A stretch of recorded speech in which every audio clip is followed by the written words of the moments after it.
Halo, Horas, salam profesiat advokat.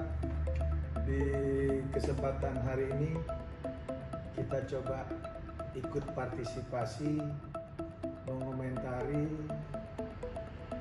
kasus yang disebut mafia tanah.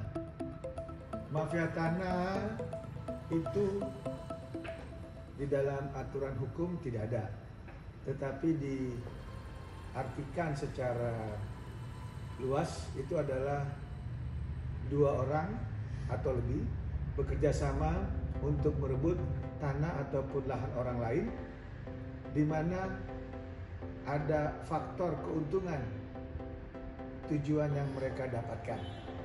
Nah, di sini akan jadi menarik karena apabila kita tersangkut permasalahan hukum terkait lahan, maka kita akan menyerahkan ke institusi kepolisian. Dan kalau ini masuk ke ranahnya tuntutan dan bahkan sampai ke pengadilan, ini kita harapkan semua instrumen hukum yang ada di Indonesia harus bersinergi untuk membuat efek jerah agar mafia tanah ataupun orang-orang yang bersatu dan berkelompok untuk mengambil lahan dan tanah orang lain itu mereka mikir dua kali kalau mereka memang ingin melakukan kejahatan seperti itu. Ini sangat miris karena kenapa seperti itu? Mata rantainya itu dibuat sedemikian rupa dengan cara-cara yang cerdik, dengan cara-cara yang pintar, dan melibatkan orang-orang hebat di dalamnya. Contoh misalnya terkait daripada legalitas. Nah, untuk mendapatkan legalitas ini, mereka bisa menunjuk oknum pengacara untuk melakukan satu gugatan di pengadilan, dan mereka bekerja sama dengan hakim yang memimpin persidangan tersebut, sehingga nanti akhirnya vonis yang akan didapatkan adalah menyetujui atau mengabulkan semua gugatan yang dimajukan oleh oknum mafia tanah tersebut. Dan ini sangat ironis karena kita harapkan di pengadilan itu adalah marwah terakhir bagi masyarakat untuk diuji terkait tentang keadilan, malah ada oknum-oknum tertentu. Nah, ini yang sangat-sangat kita sayangkan, di mana kita tahu bahwa proses-proses itu semua pasti diliputi oleh selubung yang namanya rekayasa perkara. Contoh, perjanjian mereka ada di Kota Denpasar, objek sengketa objeknya itu ada di luar Pulau Bali misalnya, katakanlah kita ambil Kota Malang misalnya. Nah, ini kan jadinya rancu dengan alasan si pengacaranya pada saat dia mengajukan gugatan, oknum pengacara ini mengatakan bahwa itu adalah kebebasan berkontrak, sehingga hakim melanjutkan perkara ini yang harusnya dalam putusan selah oknum tersebut harusnya mengabulkan daripada permohonan untuk dari tergugat bahwa kasus ini sebenarnya kompetensi relatifnya ada di kota itu, bukan di sini. Itu satu tanda-tandanya. Dan yang kedua, kan sebetulnya dari data atau bukti yang ada, dengan gugatan yang dikatakanlah di situ uang prestasi, artinya yang ada di situ, yang ada di dalam permasalahan itu harusnya para pihak yang turut ada di dalam perjanjian akte tersebut.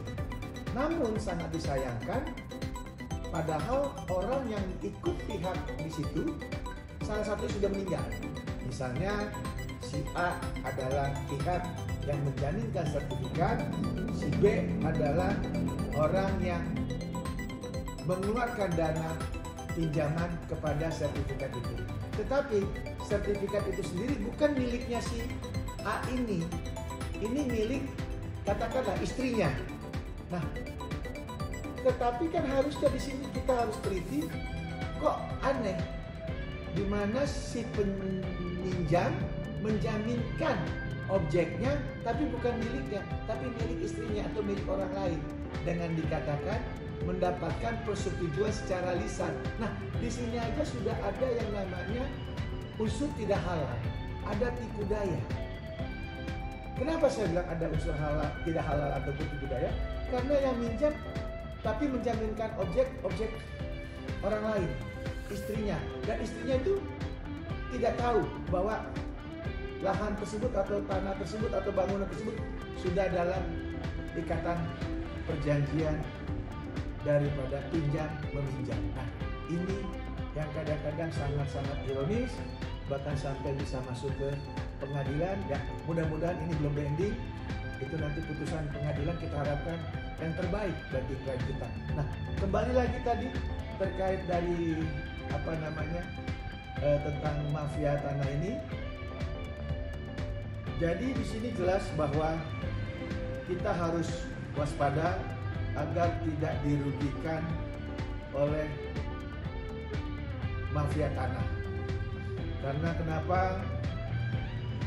Mafia tanah ini itu beredar di sekitar kita.